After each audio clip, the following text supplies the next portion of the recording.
Assalamualaikum warahmatullahi wabarakatuh. Alhamdulillah, puji dan syukur kita panjatkan kepada Allah Subhanahu wa Ta'ala, di mana atas limpahan dan rahmatnya kami dapat menyelesaikan tugas manajemen sumber daya manusia dengan judul materi keselamatan dan kesehatan kerja.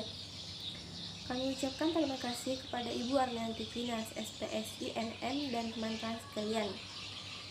Kami dari kelompok 6 akan mempresentasikan hasil dari kerja kelompok kami. Sebelumnya saya akan memperkenalkan diri dan juga rekan saya. Perkenalkan, nama saya Desnita dengan nomor induk mahasiswa 22081082016 sebagai pemateri pertama. Aini Khairunisa dengan nomor induk mahasiswa 22010820111 sebagai pemateri kedua. Kemudian Susianti dengan nomor induk mahasiswa 22010820114 sebagai pemateri ketiga, dan menjadi pemateri terakhir yaitu Muhammad Alwian Aziz Marsuki dengan nomor induk mahasiswa 220108202012001. Baiklah, untuk mempersingkat waktu, saya akan melakukan pemaparan materi yang pertama. Baiklah, yang pertama itu pengertian dari keselamatan dan kesehatan kerja. Mungkin teman-teman sekalian sudah pernah mendengar atau bahkan sudah mengetahui apa itu keselamatan dan kesehatan kerja. Jadi, manajemen keselamatan dan kesehatan kerja atau disingkat dengan K3 merupakan bagian dari sistem manajemen perusahaan yang secara keseluruhan meliputi struktur organisasi, perencanaan, pelaksanaan tanggung jawab, prosedur, proses, dan sumber daya yang dibutuhkan oleh pengembangan perusahaan. Kemudian yaitu keselamatan kerja. Keselamatan kerja adalah aktivitas perlindungan karyawan terhadap yang dilakukan oleh perusahaan.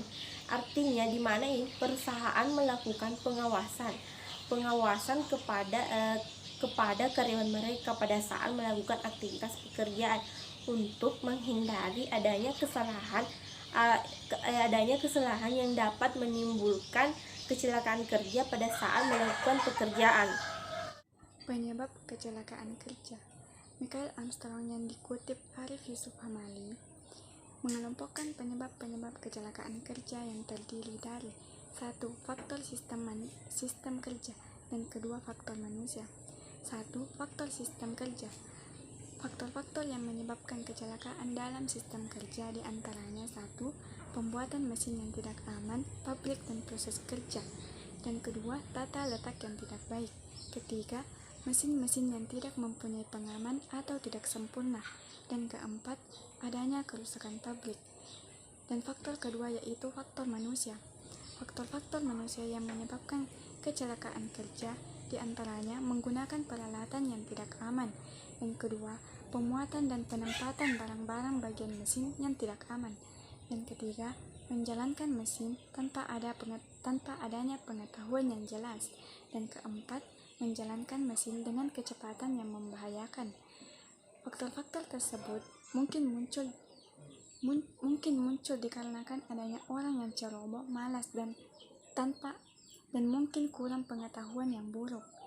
Adapun tindakan-tindakan pencegahan yang harus dilakukan diantaranya itu memperhatikan faktor-faktor keselamatan kerja, dan kedua, mengembangkan organisasi keselamatan dan kesehatan kerja atau K3 yang efisien. Komponen keselamatan kerja dan kesehatan kerja. Untuk menjaga agar keselamatan kerja karyawan terjaga dan terjamin, ada beberapa komponen yang perlu dilakukan, yaitu 1. Tersedianya peralatan kerja yang memadai, artinya perusahaan harus menyediakan peralatan kerja yang disesuaikan dengan jenis pekerjaan. 2. Perawatan peralatan secara terus-menerus, artinya peralatan kerja harus selalu digunakan pada saat ini bekerja atau berada di ruangan tertentu.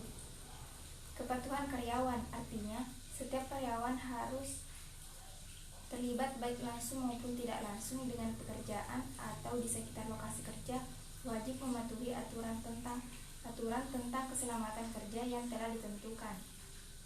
4. Prosedur kerja. artinya karyawan harus mengikuti prosedur kerja yang telah ditetapkan. 5. Petunjuk kerja di setiap lokasi kerja, artinya perusahaan harus membuat petunjuk atau rambu-rambu kerja di setiap lokasi tertentu. Sedangkan dalam hal kesehatan kerja, komponen yang perlu dilakukan adalah 1. Kondisi udara di ruangan. Artinya kondisi udara di dalam ruangan haruslah disesuaikan dengan kondisi yang seharusnya. 2. Ventilasi ruangan. Artinya adanya alat untuk menjaga sirkulasi udara di dalam ruangan. 3. Kebisingan. Artinya untuk ruangan tertentu yang menggunakan mesin yang memiliki suara yang keras dan menyebabkan kebisingan, maka diperlukan alat peredam suara untuk mengatasinya. 4. Penerangan atau cahaya, artinya setiap ruangan harus memiliki penerangan yang cukup sehingga tidak mengganggu pekerjaan. 5. Tersedianya pembuangan kotoran limbah, artinya perusahaan harus menyediakan pembuangan bak air atau udara sehingga tidak mengganggu kesehatan karyawan, termasuk kesehatan kerja. Landasan hukum kesehatan dan keselamatan kerja atau biasa disebut ketiga. Penerapan program ketiga dalam perusahaan akan selalu terkait dengan landasan hukum, penerapan dan program ketiga itu sendiri. Adapun landasan hukum tersebut memberikan pijakan yang jelas mengenai aturan yang menjelaskan sumber-sumber hukum yang menjadi dasar penerapan program ketiga di Indonesia sebagai berikut. Yang pertama, Undang-Undang Nomor 1 tahun 1970 tentang keselamatan kerja.